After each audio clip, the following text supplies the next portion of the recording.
Selamat sore menjelang malam sahabat-sahabat rumah Jonet dimanapun berada. Kembali bertemu dengan saya Andito, urban farmer dari Cipinang Muara, Jakarta Timur, yang sore menjelang malam hari ini bersyukur sudah berhasil akhirnya menyelesaikan 4 buah komposter ini. Ada satu yang ukuran 90 dan 3 yang ukuran 60.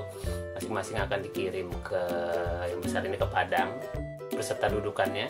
Lalu yang kecil-kecil ini ada yang ke Jakarta, ke Tangerang, dan ada yang ke Depok.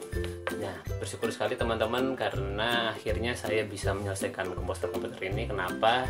Karena bagi saya begitu ada satu komposter yang katakanlah berhasil pindah rumah menuju sebuah rumah yang baru untuk kemudian membantu pemiliknya mengolah sisa bahan organik di rumahnya, berarti setidaknya apa yang saya lakukan, apa yang kita lakukan bersama dengan sahabat-sahabat yang akan mengoperasikan komposter ini sudah membantu proses pemilahan dan pengolahan sampah atau sisa bahan organik dari rumah masing-masing. Dan itu berarti membantu mengurangi volume sampah yang sampai ke TPA. Kenapa? Karena tadi saya baru saja dalam perjalanan mencetak stiker ini dan saya melihat bagaimana katakanlah ya sampah, truk-truk sampah berseliweran, sampah menumpuk dan sebagainya. Dan saya memang mengamati kenapa sih sampah-sampah itu menumpuk? Ya karena memang bahan organik dan sampah anorganik kecampur tanpa terpilah.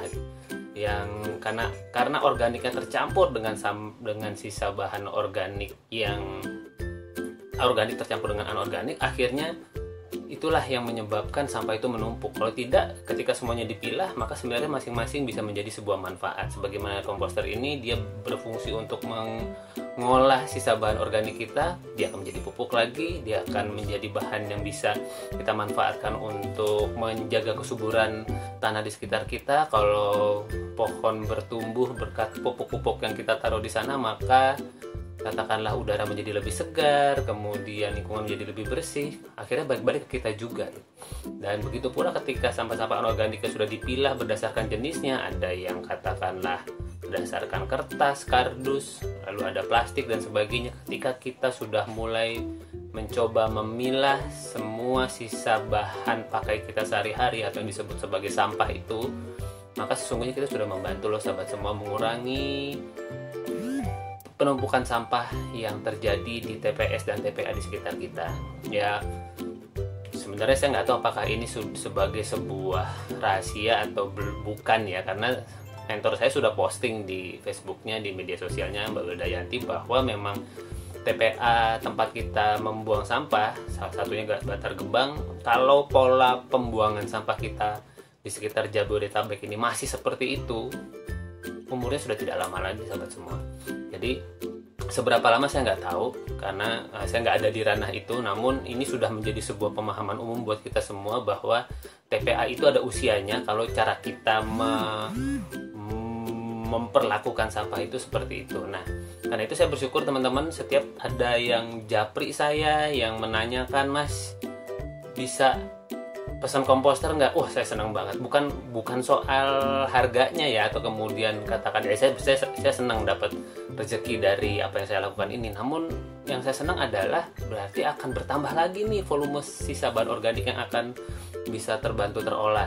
Dan katakanlah juga ada yang menjapri, "Mas, saya mau ikut pelatihannya dong, pelatihan composting online. Saya mau ngolah sampah rumah tangga saya. Saya udah coba bikin komposter sendiri tapi kok baunya nggak ketulungan, saya salahnya di mana?" Nah, saya sudah kasih tips. Kalau kemudian dengan tipsnya kurang oke, merasa masih perlu pendampingan yang lebih komprehensif lagi, yang saya akan berikan tips-tipsnya, saya akan pandu step by stepnya sampai kemudian bisa melakukan composting dengan jauh lebih menyenangkan. Ya silakan saya bisa ikut di pelatihan saya di Bitly _pelatihan composting online.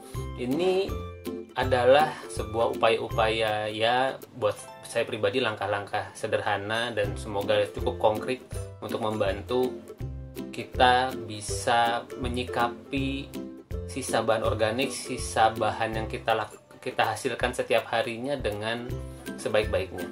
Karena kalau kita memperlakukan sisa bahan organik atau sampah kita dengan baik, ya ujung-ujungnya kita akhirnya kembali baik juga kok gitu. Saya suka menganalogikan misalkan seperti kayak kita, katakanlah kita kan setiap hari biasanya punya ritual atau kebiasaan buang air besar atau pup atau pergi ke belakang ke toilet dan sebagainya. Bayangkan teman-teman kalau tidak dikelola, bayangkan kok kita buang saja sembarangan, udah tumpuk aja terserah kita mau buang di mana saja, seperti katakanlah anjing, kucing dan sebagainya.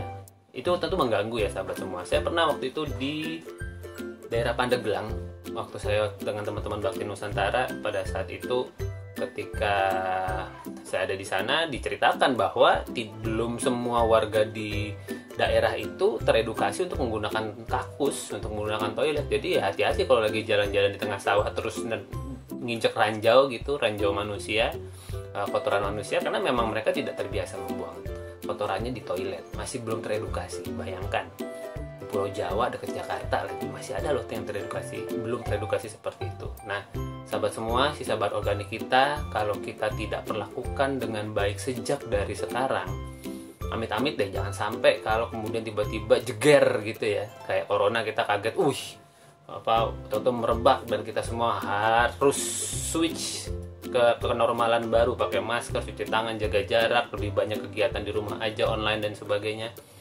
WFH, SFH, semuanya from home itu terjadi, dan itu membuat kita mau tidak mau berubah.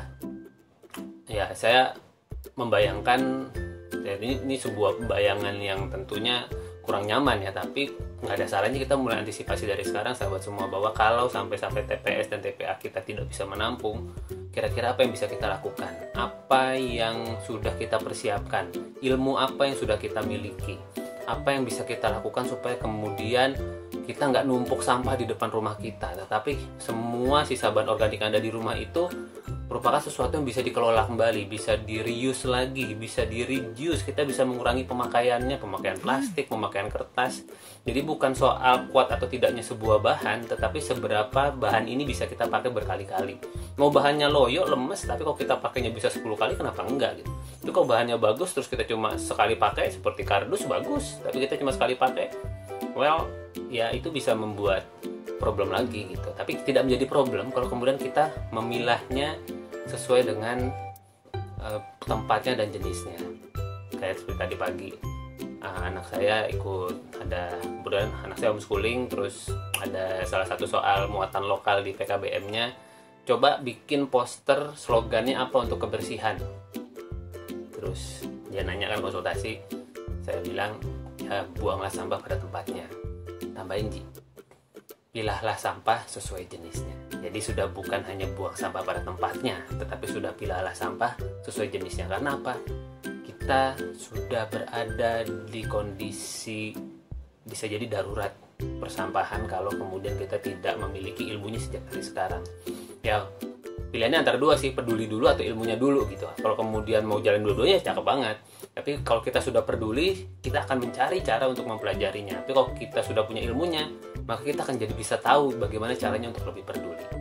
Ya, ternyata jadi panjang ngobrolannya. Padahal saya cuma mau sharing bahwa ini nih ada 4 komposter yang mau saya kirim malam hari ini dan besok, mudah-mudahan bisa diterima oleh para pemesannya masing-masing. Sekali lagi terima kasih sahabat semua yang sudah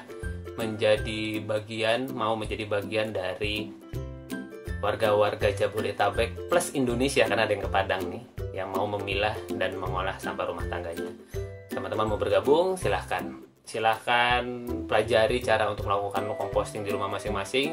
Dan di channel YouTube saya nih, di Rumah Hijau Net, saya berusaha berbagi edukasi, informasi seputar kegiatan urban farming, composting, supaya kemudian kita bisa menjadi bertambah lagi level kepedulian kita terhadap lingkungan kita sedari sekarang, sedini mungkin, sebelum kemudian kita dipaksa lagi.